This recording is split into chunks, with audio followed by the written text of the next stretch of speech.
I welcome you all in this class. Topic for discussion in this class is institutional and non-institutional sources of rural credit in India.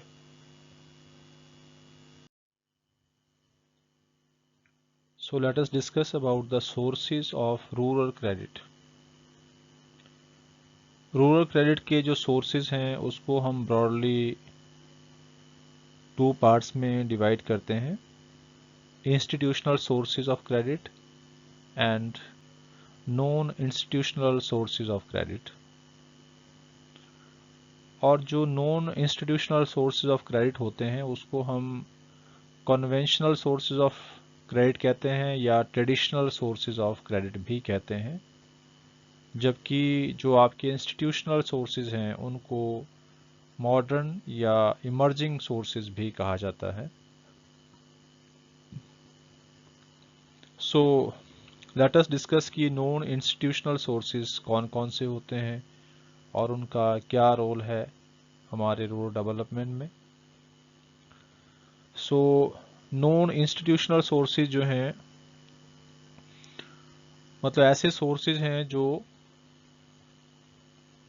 Farmers की credit need को पूरा करते हैं, but rate of interest इनका काफ़ी high रहता है और यूजुअली इस तरह के जो लोन्स हैं उसमें बहुत सारी फॉर्मेलिटीज़ को पूरा नहीं करना पड़ता है।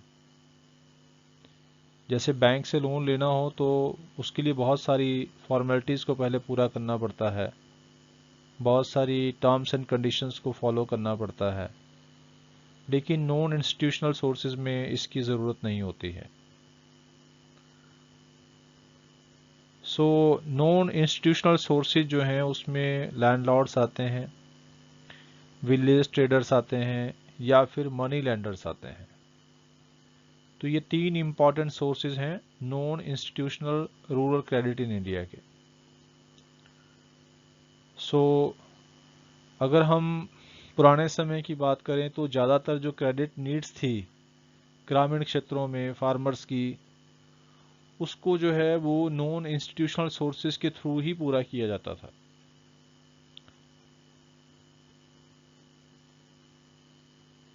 और लगभग 93% जो टोटल बोरोइंग थी फार्मर्स की in the beginning of first 5 year plan, ये नॉन इंस्टीट्यूशनल सोर्सेज से थी। मतलब नॉन इंस्टीट्यूशनल सोर्सेज पर फार्मर्स का बहुत ज़्यादा डिपेंडेंस था। और 1981 में जो है कुछ इस तरह के डिसीजंस गवर्नमेंट के द्वारा किए गए, कुछ इस तरह की पॉलिसीज़ बनाई गई कि 1981 के बाद जो इंस्टीट्यूशनल सोर्सेज ऑफ क्रेडिट थे ग्रामीण क्षेत्रों में, इनका जो है शुरुआत की गई। तो यहाँ हमें ये समझना है कि जो non institutional sources of credit हैं उनका क्या रोल था। तो उनका रोल ये था कि गांव में लोगों को आसानी से ये पैसा मिल जाया करता था, मनी लेंडर से, लैंडलॉर्ड से या फिर विलेज ट्रेडर से। लेकिन वो यूजुअली जो है फार्मर से जो रेट ऑफ इंटरेस्ट थी वो बहुत ज़्यादा चार्ज करते थे और साथ ही जो उनकी फसलें थी उनको बहुत ही कम कीमतों पर खरीद लिया करते थे। और ऐसा आज भी देश के कुछ हिस्सों में सुनने को मिलता है कि इस तरह की समस्याएं जो हैं वो फार्मर्स झेल रहे हैं। सो 1981 के बाद जो है रूरल एरिया में जो इंस्टीट्यूशनल क्रेडिट था उसकी शुरुआत हुई। तो आगे चल के हम पढ़ेंगे कि इंस्टीट्यूशनल जो क्रेडिट है उसके सोर्सेज क्या क्या होते हैं। So next is institutional credit sources. Institutional credit sources का मतलब है गवर्नमेंट, कोऑपरेटिव्स,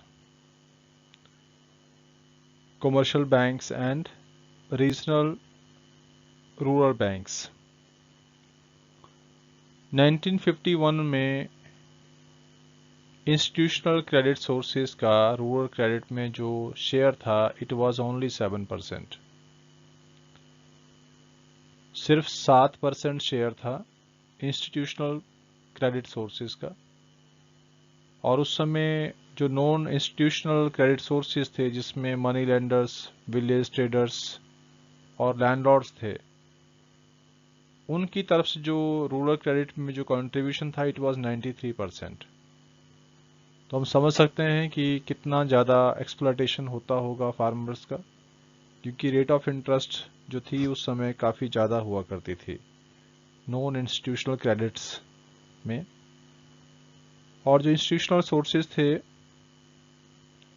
उसका जो परसेंटेज शेयर था वो भी काफ़ी कम था, मतलब 7% था। लेकिन बाद में कई सारे बैंक्स खोले गए, जैसे SBI, state bank of India को 1955 में खोला गया। और उसके बाद जितने भी बैंक्स थे, ज़्यादातर जो कमर्शियल बैंक्स थे, उनको 1969 में नेशनलाइज किया गया भारत सरकार के द्वारा। तो बैंकों को जो है एक तरह सोशल बैंकिंग की दिशा में लगाया गया कि फार्मर्स को या रूरल एक्टिविटीज़ के लिए जो लोन दिया जाए वो सस्ती दरों पर दिया जाए, उसमें जो रेट ऑफ इंटरेस्ट हो वो कम चार्ज किया जाए। तो इस तरह से इंस्टीट्यूशनल क्रेडिट सोर्सेज में गवर्नमेंट के साथ साथ कोऑपरेटिव्स का और कमर्शियल बैंक्स का और जो रीजनल रूरल बैंक्स थे इनका बहुत बड़ा कंट्रीब्यूशन रहा। अगर हम present share of institutional credit sources की बात करें तो इट इज़ 66% नाउ। तो काफ़ी ज़्यादा सुधार इसमें आया है। मतलब ग्रामीण क्षेत्रों में जितना क्रेडिट नीड्स होती हैं उसका लगभग 66% जो है वो इंस्टीट्यूशनल क्रेडिट से मिलता है। इसका मतलब है कि उसमें ब्याज की दरें कम होती है, लो रेट ऑफ इंटरेस्ट पर ये जो क्रेडिट है ये प्रोवाइड किया जाता है by the government, by the cooperatives और by the banking system of the country. तो ये था आपका institutional credit sources. Next is cooperative credit societies. ये सोसाइटीज पूरे भारतवर्ष में काम कर रही हैं। रूरल क्रेडिट का मोर देन 16% ये सोसाइटीज पूरे भारतवर्ष में प्रोवाइड करती हैं। और ये जो सोसाइटीज़ हैं इनका मेन रोल है कि जो non institutional sources of credit है उनके रोल को मिनिमाइज किया जाए। मतलब रूरल क्रेडिट में non institutional source of credit जो है उनका रोल कम से कम हो, उसके लिए ये एजेंसीज काम करती हैं। और साथ ही ये जो सोसाइटीज़ हैं ये फार्मर्स को अलग अलग तरह की जो एग्रीकल्चरल ऑपरेशंस होते हैं उसके बारे में गाइडेंस भी देती है, ताकि फार्मर्स अपनी जो क्रॉप प्रोडक्टिविटी है उसको बढ़ा सके। इन सोसाइटीज़ के द्वारा जो क्रेडिट दिया जाता है वो बहुत ही रिजनेबल रेट ऑफ इंटरेस्ट पर दिया जाता है, ताकि फार्मर्स अपने क्रेडिट नीड्स को लो कॉस्ट पे पूरा कर सके। So this was the cooperative credit societies. Next point is state bank of India and other commercial banks. तो ये सभी बैंक्स जो हैं ये भी क्रेडिट नीड्स को, रूरल क्रेडिट नीड्स को पूरा करने में हेल्प करते हैं। और जैसे आप जानते हैं स्टेट बैंक ऑफ इंडिया जो है उसकी स्थापना 1955 में की गई थी और उसका मेन फोकस जो था वो रूरल क्रेडिट ही था। सो कमर्शियल जो बैंक्स हैं आज के डेट में बहुत सारे कमर्शियल बैंक्स जो हैं वो अपना एक इम्पॉर्टेंट रोल प्ले कर रहे हैं रूरल क्रेडिट में। और इसको रूरल क्रेडिट को और ज़्यादा बढ़ाने के लिए भारत सरकार ने 1969 में बैंकों का नेशनलाइजेशन किया था और बाद में उनकी ब्रांचेस को फिर बढ़ाया गया। रूरल एरियाज़ में ज़्यादा से ज़्यादा ब्रांचेस खोली गई नेशनलाइज्ड बैंक्स की, ताकि एक कंट्रोल्ड रेट ऑफ इंटरेस्ट पे, रिजनेबल रेट ऑफ इंटरेस्ट पे फार्मर्स को उनकी जो क्रेडिट नीड्स हैं वो पूरी की जा सकें. So this was the role of State Bank of India and other commercial banks.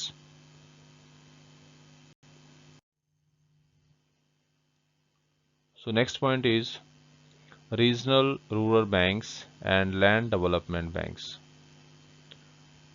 So इन बैंकों की स्थापना भी देश भर में की गई है और इनका जो मुख्य कार्य है वो ये है कि जो रिमोट रूरल एरियाज़ हैं या बैकवर्ड डिस्ट्रिक्ट्स हैं वहाँ पर लोगों की क्रेडिट नीड्स को पूरा किया जा सके.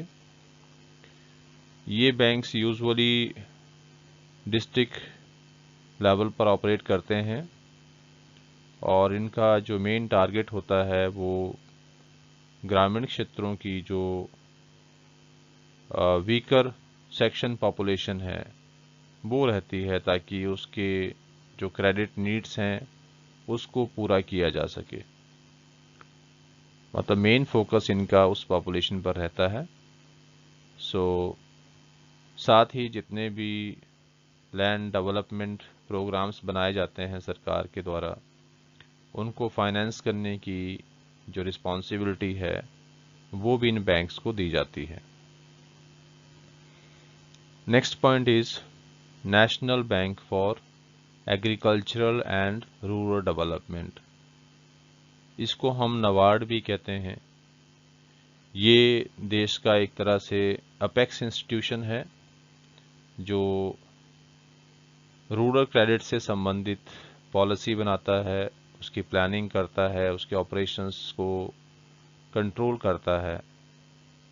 तो ये देश का सबसे बड़ा ऐसा बैंक है जो एग्रीकल्चरल और रूरल डेवलपमेंट पर फोकस करता है. ये जो बैंक है इसके जो मेन जो फंक्शनिंग है वो क्या है कि ये सबसे बड़ी फंडिंग एजेंसी होती है उन इंस्टीट्यूशंस के लिए जो रूरल क्रेडिट को प्रोवाइड करती हैं. मतलब जितनी भी एजेंसीज रूरल क्रेडिट को प्रमोट करती है उनके लिए ये सबसे बड़ी फंडिंग एजेंसी होती है. साथ ही नबार्ड जो है वो इंश्योर करता है कि जो रूरल क्रेडिट है उसकी डिलीवरी को इम्प्रूव किया जाए और साथ में जो हमारा सिस्टम ऑफ रूरल क्रेडिट है उसको रीस्ट्रक्चर करना और जो लोग उससे जुड़े हुए हैं उसको उससे संबंधित जो ट्रेनिंग है उसको वो भी प्रोवाइड करना. साथ ही एक तरह से ये स्टेट गवर्नमेंट, रिजर्व बैंक और बाकी जो नेशनल बैंक्स हैं उनके साथ ही लाइजनिंग करता है ताकि जो रूरल फाइनेंसिंग एक्टिविटीज़ हैं उनको बढ़ाया जा सके. साथ ही जो भी प्रोजेक्ट जो है फाइनेंस किए जाते हैं उनको मॉनिटर करना, उनको इवैल्यूएट करना, ये भी जो काम है ये national bank for agricultural and rural development जिसको हम नबार्ड कहते हैं उसके द्वारा ये काम किए जाते हैं. So dear students, if you find this content meaningful and helpful to you, then please share it to other students also so that they can be also benefited from this. Thank you.